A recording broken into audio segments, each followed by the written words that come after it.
How do you get more gun owners to vote for the Second Amendment? Eliot is here to talk about gun shops and tabletops next. But first, a lot of companies are frustrated with their website. It looks old. It's out of date. It's not getting customers. Well, Sage Tree gets it. Since 2005, Sage Tree has been helping companies with websites that look great, work great, and get leads. Stop being frustrated by your website and get one that you're proud to share. Contact Sage Tree today to get a website that makes the phone ring. Getting started is real easy. Call 866-728-9100. That's 866-728-9100 and get your website fixed today. Eliot Kaagan is a board member for San Diego County Gun Owners, and he's extremely hardworking and extremely dedicated to the Second Amendment. And one of the things that he does for San Diego County Gun Owners is he works with our gun shop tabletop program, which is basically started as a way for us to do more outreach. The gun show was being threatened, and I really just came up with the idea of, hey, let's just get a milk carton type box and fill it up with some collateral, and you get to go hang out at a gun shop for a few hours, just pass out some flyers. And it has grown into so much more than that. And it was thanks to folks like Eliot and John Becker and all the other crew who've really grown this thing into a real class act. And I can't tell you how much I appreciate it, Eliot. Thank you. So what motivated you to get involved with the gun shop tabletop program? Well, I've been a member for 6 years. And I remember I wanted to get more involved, and you were doing a booth. It wasn't even called a tabletop then, at the Del Mar Gun Show. Mm-hmm. I think it was 2017. And it was raining, I think. So I remember that because it rained more inside than it did in the outside. And it was just a table. We were kind of stuck off in the corner, and we had some literature to hand out and tell people that there is hope. There is something to do besides giving your money to one of the national organizations. And we went out there, started talking to people, got a lot of interest, and had a good time meeting other SDCGO folks who I had really never met before. And we spread the word about what the message was, Second Amendment. And what was really intriguing was that people would always say, well, this is San Diego. We don't have to worry about anything. That's an LA or a San Francisco issue. And that was so far from the truth. Even back 5 years ago, there were so many things that were happening behind the scenes that people didn't know about. And we wanted to let people know that, look, the only way that we're going to be able to stand against that is if we join together. And we have to come together as a community, as a group, and fight and defend the Second Amendment here in San Diego. And what would you say? What's the problem that the gun shop tabletops program strives to solve? So I believe that we get a lot of people that come into the stores and they just want to buy ammunition. They want to look for accessories, buy a gun, it might not be their first gun, but they always just walk in, pay their money, fill out a couple of government forms, and then they walk out, right? And then come back 10 days later and get their gun.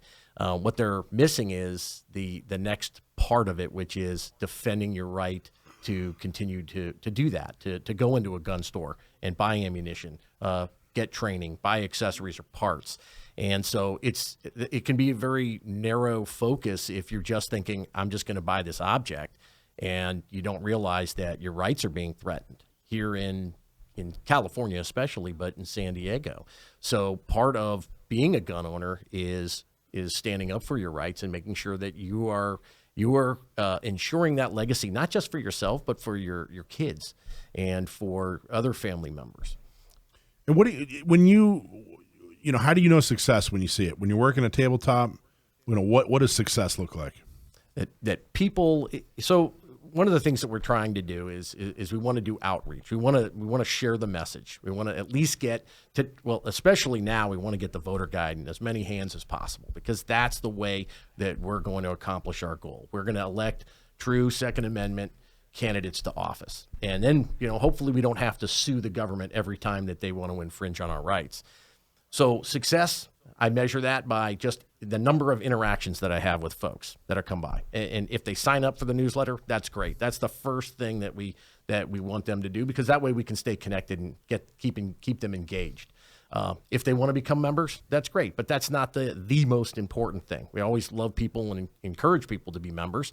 I feel personally that every gun owner in San Diego County should be a member of San Diego County Gun Owners. Because there's a lot of things you can do at a tabletop. You can sign up for the newsletter. You can buy a shirt or a hat. You can sign up to become a member. You can get some information on how to get a CCW. There's a lot of things you can get from a tabletop. A lot of information. Do you ever set up in a non-gun environment? Yes. In fact, what's that like? It's good. I remember probably 2018, we went to the Avocado Festival in Fallbrook, and we had a booth there. And we had a lot of volunteers that showed up. It was very busy, so there was a lot of traffic going by the booth. People were interested. They were coming over and taking our cards, the postcards, and getting Michael Schwartz's business card. We were talking about CCW back then because that was a very important part of our advocacy. But some people, usually the people that didn't want to talk to us, they just ignored us. It's just like a show on TV. If you don't want to watch it, just don't tune in, right? But some people wanted to express, how they felt about the Second Amendment, or they would think that we're one of those national organizations or an offshoot, and they'd let us know. But that's their right to do that, and it's our right to be out there and promoting the Second Amendment. Mm-hmm. And the Avocado Fest, to make it relevant, we actually had a big bowl of guacamole. Waiting for that. I was waiting for that. And you tested it first. How did I ever? It was the pits. Well, because, I think by going to areas like he's talking about, other than, a gun-friendly, event, I think is really more important. Because, you almost got the people at the gun stores and what have you. The Avocado Festival, the Oktoberfest in Point, LeMay, things like that, which I think is huge.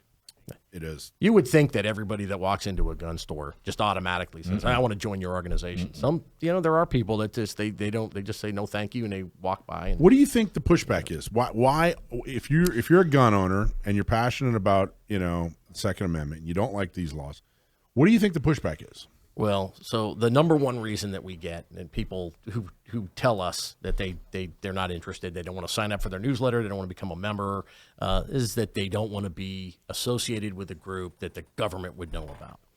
And so there's this fear factor, right, that their name's going to be accessible to to the government or somebody else. And honestly, that I hear that too, and I take personal offense to that. In all honesty. Because, I'm out there. Yeah. These are people. You're out there, and they're making that opinion before they talk to you. Well, we like to tell them that if you've already purchased a firearm, right, your name's already on a bunch of different lists. California if you've ordered a pizza, your name is on. If you have an Amazon account, so before we even get to the ridiculousness of I don't want to be on a list. Number one, I'm not giving up the list. Right. That's number one, but number two, the ridiculousness of that statement.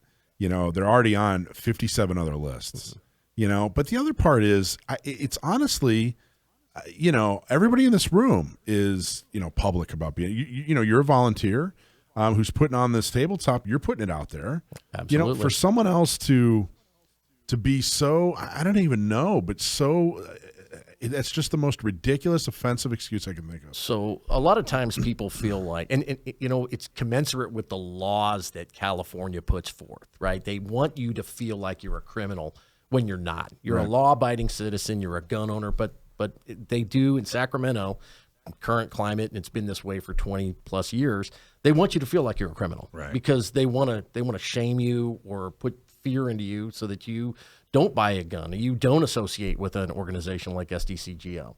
And so that's the mentality that people have. Well, and if we get to the point in this country where you're on a government list and they come take your gun away, we got to that point because people like these people wouldn't join our organization. That's right. That's why we got to that point, and it's just so asinine.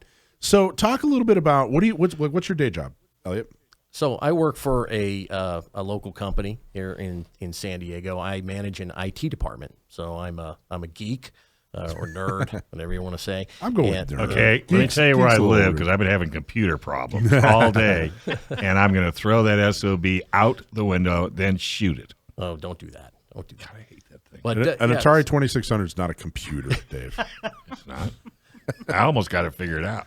I think it was a So, Nintendo. I mean, so you're a regular guy, married, family, a geek. career, Yeah, living in San Diego for 35 years, and went to college here, right down the road from the studio, and always been. I was in the military, but was very passionate about the Second Amendment and firearms and shooting sports. Thanks for Before your then, service. well, thank you for yours. What'd you do in the military? I was in the Army Reserve and then the National Guard here in San Diego. What'd you do? What's your MOS? Yeah, 11 Bravo. Okay. Yeah, that's Ground pounder. Infantry. and you spend how many hours a month do you spend on doing San Diego? You kind of spend a lot. That might be a bad example. So you have to define: is it at the tabletops? So we're out there for a minimum 8 hours on a Saturday. If for people, because you actually do a lot of volunteer work, Yes. which you love doing it, and we're very thankful for all the volunteer work you do. I appreciate that. Did you pay for his gas? But well, not today, I didn't. But someone that's listening who's like, I don't know if I have the time. Like, what would you tell somebody, who's thinking about getting involved, but they're not sure they have what's the time commitment for somebody that, So we break up the tabletops into 2 shifts, and typically those are in alignment with the hours of the store or the place that we're going to be. And a shift is no more than 3 hours. And of course, we allow. I mean, if people, it's not like you're obligated to stay if something happens and you have to go. But most people, most of the time, people are there longer than their shift is, right? So they want to stay. They want to interact with people. They like it. They say it's fun because we spend a lot of time amongst ourselves as volunteers talking about firearms. Where did you go for this training and what did you do? And hey, I saw this new thing and what about this law?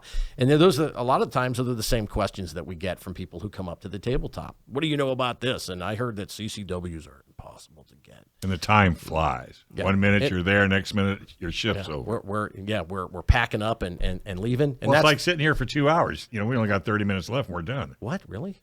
But I mean, really, it's because when you get engaged and you're especially talking to people yourselves or even it's the store owners. Yeah, That's a lot of times the employees don't know who you are. Yeah, well, just yesterday we signed up 3 employees from Turner's. Nice. Yeah. We've been there. I've been there personally at least 10 times, and Those in they San know we're Marcos? there. Yeah, Nice. and that was a good time. Hey, PRMI Mortgage, primeres.com/Alpine. Hey, if you're looking to buy, refi, or if you're just considering a reverse mortgage, you need to call our mortgage guy that you can trust, Chris Wiley at PRMI Mortgage for nearly 25 years. Over 25 years, Chris has been helping local San Diegans with all their mortgage needs. They make it super easy. You can work with a friendly expert team that will help you get the best deal on a mortgage, whether it's reverse mortgage, a regular mortgage, or you're in the military and you want to try to get a house for $1, which you can. Chris Wiley can show you how. 619-722-1303, or just go to primeres.com/Alpine.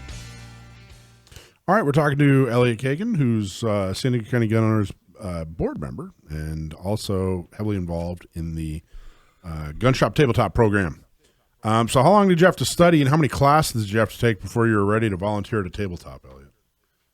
There is no studying required, and there are 0 classes. Helps to read the pamphlet, though. It helps to know what you're out there Yeah. trying to talk to people about. And first and foremost, if you don't like to talk to people, well, there's this other is things not that for you you. can do. Well, you can still show up and volunteer. You can hand out cards and stickers, which is good. And they can always refer to one of the other volunteers to talk. So you don't have to necessarily talk to people and answer their questions. There are other folks at the tabletops that can do that. But literally, if you're familiar with the organization, if you've been to one meeting, which I think every member should go to at least one meeting, then you're going to know what San Diego County Gun Owners is about. And then you're able to speak to it at the tabletop if you'd like to. They're never alone at a tabletop. No. And everyone gets trained, brought up to speed. Right. All the supply, everything's for them, provided for them. You don't have to bring anything. And in fact, I usually bring water, except thank you, Garrison, for bringing water yesterday. Nice job, Garrison. Yeah. But typically, people will just show up, and we'll even give them a shirt too. So if they don't have one, we'll give them an SDCGO T-shirt. They can wear at the tabletop, and they don't have to bring anything else. Do we have to take it off before they leave? No. Okay. They can leave with it. And what are the fun parts? You're there working for, 3-4 hours? What are the fun parts? So a lot of times people who are members or people who want to volunteer really active. They're really interested. They're learning how to become more active in the organization or with Second Amendment. But they always want to talk about guns, right? They always want to talk about, well, there's two things. They want to talk about guns and they want to talk about gun laws. And what are we doing about those things? Did you hear about this? Did you hear about what the judge in New York just did? So there's a lot of talk going on about how we're going to fight this fight and how we're going to protect our Second Amendment rights. But mostly people want to talk about guns. I was working a booth up in Orange County at the Orange County Gun Show. This is maybe a year and a half ago, something like that. And a guy came up and said, I had no idea you guys were going to be here. I'd love to help, blah, blah, blah. And he said, you guys should check out this group called Inland Empire Gun Owners. And he sat there and told me all about Inland Empire Gun Owners, what a great job they were doing. I was like, yeah, I've heard of them. Great. I've heard of them. Definitely heard of them. But I don't know. People get really excited about, just someone being there and telling the story, like, hey, thanks for doing this. Well, it's a place to get an answer. Yeah. Because where else would you, not bragging on you guys, but where else would you get You an can answer? brag on us. Where else would you get an answer? Yeah. Really? What are some of the tough parts? What's the tough part of working at a tabletop? Is there a drag? No sometimes, food? sometimes the people will go off on a tangent, and what we try to tell them is we're a nonpartisan political action committee, so we're not affiliated with the Republican Party or the Libertarian or whatever. So that's the main thing. We're all about Second Amendment, and people want to come up and they'll talk about a lot of different things. The schools. Yeah. They want to talk about critical race theory or something else, and we just have to direct them. Or immigration or something else. Yeah, it's just the general state of the environment of the government or society today and its woes, and they want to dump on that, and they think that a lot of times people will come up and they just assume that because we're promoting Second Amendment that we're all the same, and we all believe we're wearing our MAGA hats and doing that, which is so far from the truth, because everybody is so varied. Everybody who works, who is a member, and those volunteer, they're so varied in what they do and what they believe. But Do you wear a MAGA hat? No, I do not. Does anybody? No, not at our booth. Not at the tabletops. Clarify that? Does the what's your favorite thing to talk about, or what do people like besides guns?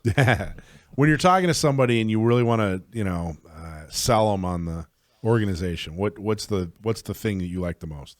Activism, right? This is your chance to get involved and do something. So I always like to tell people, you look at voting in general in this country, and what is it, 30 to 40% of people vote? Yeah. And then the 70%, they complain. Right. So if you don't like what's happening and you don't like what you're seeing around gun laws in San Diego locally, well, get involved and you can do something about it. I always like to tell the story about the mayor in Santee who won by 5 votes. And I tell people that that was Dustin Trotter, city council for Santee. Dustin Trotter, yeah. And that those 5 votes were probably obtained by San Diego County gun owners going door to door and telling people. So they say, well, my vote doesn't count.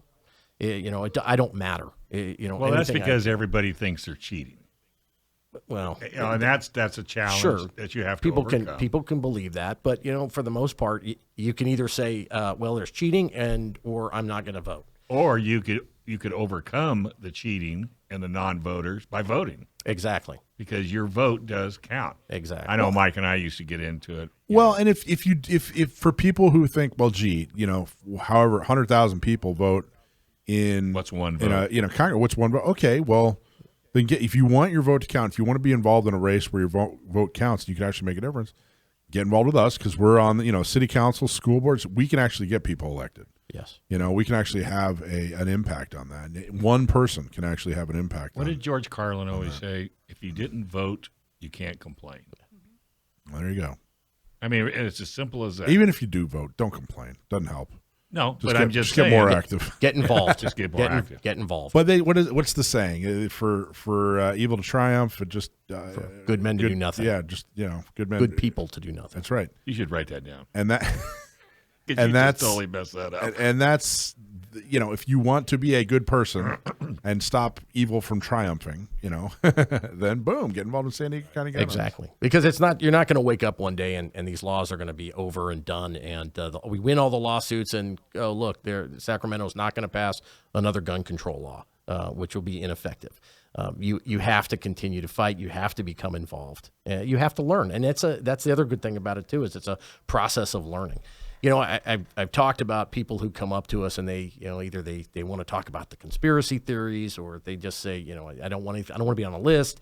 But that's a relatively small fraction of people that engage with us. Most people are excited to know that we're out there and they can use us as a resource, be it for first-time gun owners, through shooting socials, through our meetings, just casual conversations, or getting their concealed carry permit here in San Diego County. That's awesome. What's a good story? You got a funny story or a good story? What's something that you really enjoyed?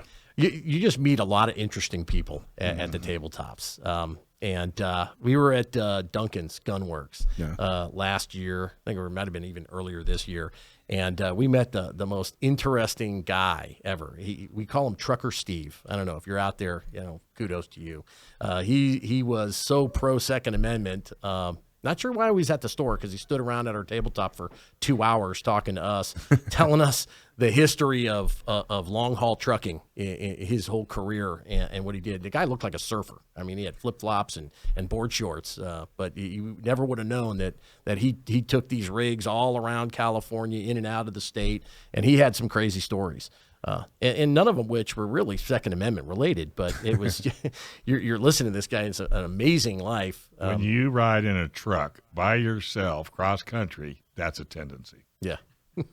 You're gonna start telling stories. Good to know. Yeah, and he had a lot of them too. So that was so he walked away. We were amazed. Was he a member? Did he sign up? He signed up for the newsletter, but thank you, Trucker Steve. He didn't commit. So hopefully, a lot of times people will come by and they don't want to do it at the tabletop, either because of timing or whatnot, and they always want to give us cash too. So we don't take cash at the tabletops. Just want to let everybody know that. But we can sign you up in literally 3 minutes. You have all the equipment to do it, right? Well, you can do it on your phone. If you have a smartphone, and most people do, all you need is a phone and a credit card, and we can sign you up. It's $10 a month, which... Yeah, most people, I got to tell you, it's, when you're trying to get somebody to vote for somebody, the most effective thing is to have the candidate meet that person in person. That's the most effective. The further away you get from that, the less effective it is. So if someone just reads a pamphlet that they get in the mail, but you know what? It's not very effective. I just signed up for a year, and you know how easy it was? How easy? I mean, and it's so easy that Dave could do it. I'm not computer literate by any chance, but you guys sent me the email because I'm on the list, even though you asked me to keep joining the list.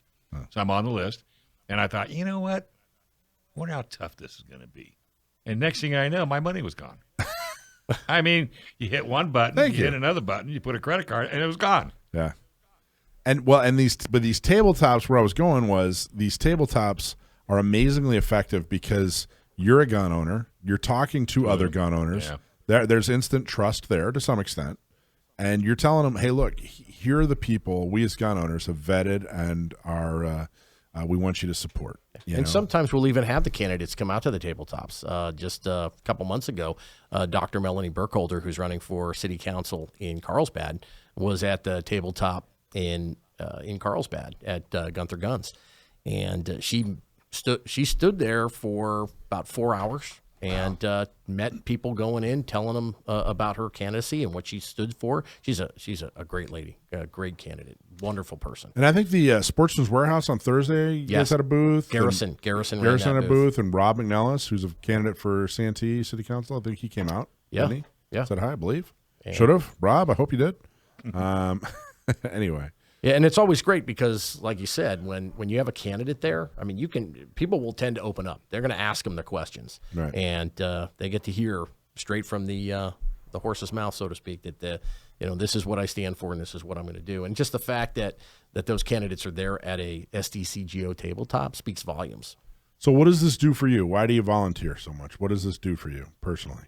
Well, it's I'm defending a 200-year legacy. And I feel like it's a matter of personal freedom. You have these certain liberties. More effectively, the government is not allowed to infringe on these personal freedoms, these liberties. So that's the only way that I think that I can go buy a gun, but I got to fight to keep it. Nice. Plus, you're doing it for the future generations out there, too. Yes. Because if we 100%. don't do it now, it'll be gone by the time. Yeah. It won't end with me. It has to carry on. Well, we got more. Thanks for watching this clip from Gun Owners Radio. You can watch us live every Sunday from 4 to 6 p.m. California time, right here on our YouTube channel, or if you're in the San Diego area, you can listen to us on 1170 a.m. We're also available on your favorite podcast platform for free. Don't forget to like and subscribe so that you can help restore and protect the Second Amendment, not just in California, but across the country.